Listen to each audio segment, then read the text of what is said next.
Hello friends, स्वागत है आप सभी का आपकी अपनी classes SSV career academy Salekasa में। तो फ्रेंड्स, आज का जो हमारा टॉपिक है वो है गंगा रिवर सिस्टम, मतलब गंगा नदी का तंत्र। आज हम लोग पढ़ने वाले हैं। तो ध्यान दीजिए दोस्तों, यह एक ग्लेशियर है सतोपन। इस सतोपन ग्लेशियर से एक धारा निकल कर आती है, एक नदी निकल कर आती है। इस नदी का नाम है दोस्तों अलकनंदा। और एक ग्लेशियर है गंगोत्री। इस गंगोत्री ग्लेशियर से एक धारा निकल कर आती है दोस्तों, और इस धारा का नाम है दोस्तों भागीरथी। अब अलकनंदा और भागीरथी जहां एक पॉइंट पर मिलते हैं दोस्तों, एक संगम तैयार होता है। उस संगम का नाम है देवप्रयाग। और यह दोनों धारा जहां मिलती है वहां से एक धारा होकर बहती है, एक नदी बहती है, एक नदी होकर बहती है। और इस नदी का नाम है दोस्तों गंगा। इस नदी का नाम है गंगा।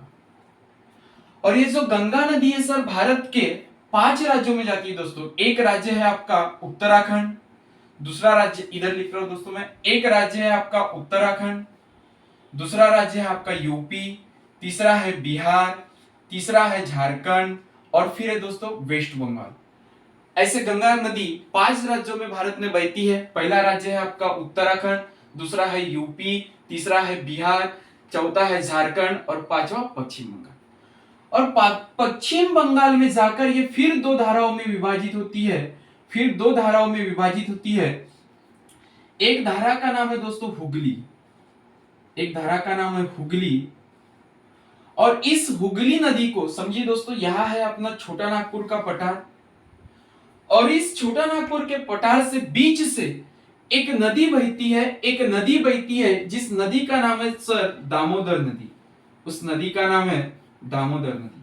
और यही दामोदर नदी ये जो छोटा नागपुर का पठार है, इस पठार को 2 भागों में विभाजित करती है। कितने भागों में? 2 भागों में, जिसमें से एक भाग का नाम हो जाता है दोस्तों हजारीबाग। एक भाग का नाम हो जाता है हजारीबाग पठार, और दूसरे भाग का नाम हो जाता है रांची का पठार। रांची का पठार।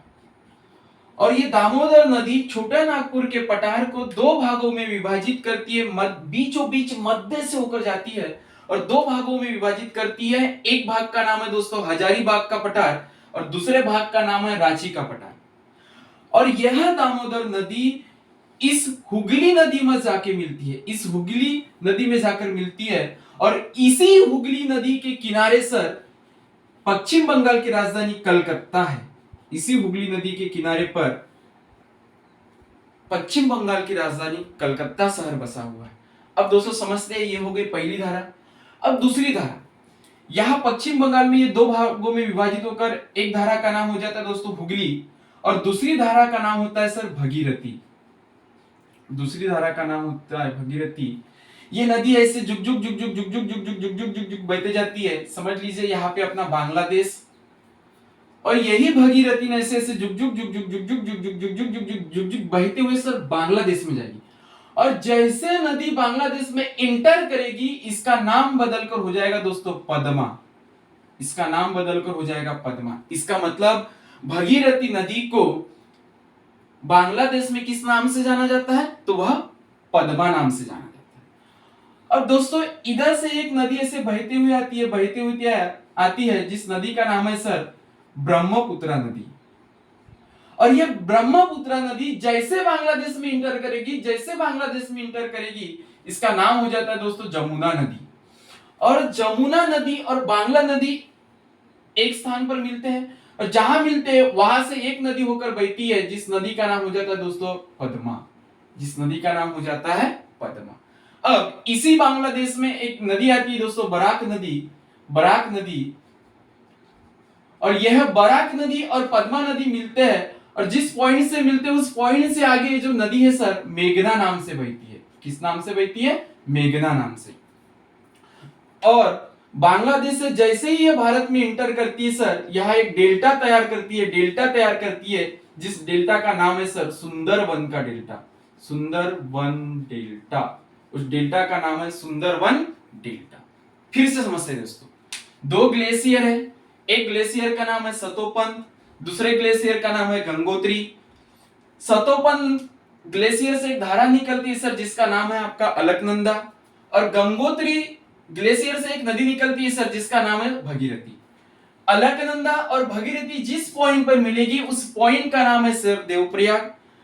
और दो धारा एक साथ मिलकर बहती है, उसका नाम हो जाता है सर गंगा। और यही गंगा नदी भारत के 5 राज्यों में जाती है, जिसमें से पहला राज्य सर उत्तराखंड, यूपी, बिहार, झारखंड और पश्चिम बंगाल। यहां तक पढ़े हैं दोस्तों हम लोगों ने। फिर पश्चिम बंगाल में 2 धाराओं में विभाजित होती है, एक धारा का नाम हुगली और दूसरी धारा का नाम भागीरथी। अब समझिए दोस्तों, थोड़ा ध्यान से समझिए। यहां एक ग्लेशियर है सर, यहां एक ग्लेशियर है, इस पॉइंट पे एक ग्लेशियर है, और इस ग्लेशियर का नाम है यमुनोत्री। इस ग्लेशियर का नाम है यमुनोत्री। और इस यमुनोत्री ग्लेशियर से एक धारा निकलती है, ऐसे जुग जुग जुग जुग जुग जुग जुग जुग जुग जुग जुग जुग जुग जुग जुग जाकर मिलती है सर गंगा में। बोलो, एक ग्लेशियर है यमुनोत्री, इस यमुनोत्री ग्लेशियर से एक धारा निकलती है सर, ऐसे जुग जुग जुग जुग जुग जुग जुग जाती है सर, और एक पॉइंट पर मिलती है। इस पॉइंट का नाम है सर प्रयागराज। इस पॉइंट का नाम है प्रयागराज। इस पॉइंट का नाम है सर प्रयागराज। तो बोलिए किस पॉइंट का नाम प्रयागराज है? तो सर यमुनोत्री से एक धारा निकलती है, और इस धारा का नाम है सर, यमुनोत्री से एक धारा निकलती है, इस धारा का नाम है सर यमुना।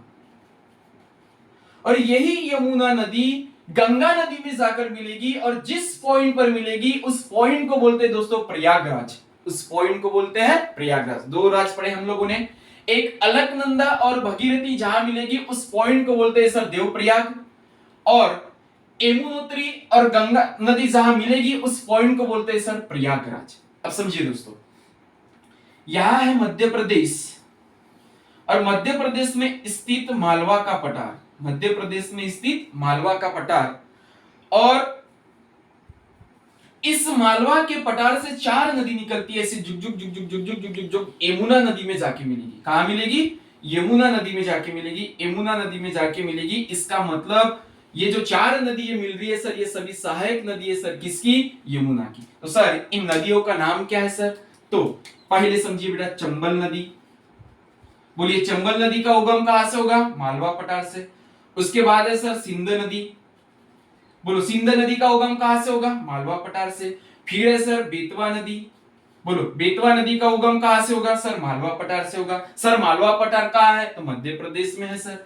सर फिर ये नदी कौन सी है सर? केन। इसका मतलब सर मालवा पठार से आपकी 4 नदी निकलती है, और इन 4 नदियों का नाम है सर चंबल, सिंध, बेतवा, केन। और ये चारों की चारों नदी सहायक नदी है सर, किसकी? यमुना की। अगर से हम लोग बात करेंगे दोस्तों, तो यमुना की सबसे बड़ी सहायक नदी है सर चंबल, और इस चंबल नदी की भी सहायक नदी है सर, जिस नदी का नाम है बेटा क्षिप्रा नदी, जिस नदी का नाम है क्षिप्रा। और इसी क्षिप्रा नदी के तट पर एक शहर है सर उज्जैन शहर। इसी नदी के तट पर है सर उज्जैन शहर। इसके बाद दोस्तों, ये यमुना की 4 सहायक नदी है, चंबल, सिंध, बेतवा, केन। चंबल की भी एक सहायक नदी है सर क्षिप्रा नदी, और क्षिप्रा नदी के तट पर उज्जैन शहर है सर। अब समझिए सर, इसी मध्य प्रदेश में समझिए बेटा, ये एक अमरकंटक का पठार है, अमरकंटक। इस पठार का नाम है सर अमरकंटक, और इस अमरकंटक की पठार से एक नदी निकलती है सर, जिस नदी का नाम है सर सोन नदी, जिस नदी का नाम है सोन नदी। और यह सोन नदी ऐसे जुग जुग जुग जुग जुग जुग जुग जुग जुग जुग जुग जुग बहती हुई जाएगी सर, और जिस पॉइंट पे मिलेगी सर, उस पॉइंट पर है सर पटना शहर। उस पॉइंट पर है पटना शहर। तो सर ये था आप लोगों का गंगा नदी का तंत्र, गंगा रिवर सिस्टम। और एक खास बात दोस्तों, इस गंगा नदी की अगर से हम लंबाई की बात करेंगे, तो इस गंगा नदी की लंबाई है सर 2525 किलोमीटर, 2525 किलोमीटर। और ये भारत की सबसे बड़ी नदी है, और ये भारत की सबसे बड़ी नदी है। तो दोस्तों ये था आज का टॉपिक, गंगा रिवर सिस्टम। अगर से आपको वीडियो पसंद आई होगी तो प्लीज हमारे चैनल को सब्सक्राइब कीजिए और लाइक कीजिए और शेयर कीजिए। थैंक यू दोस्तों।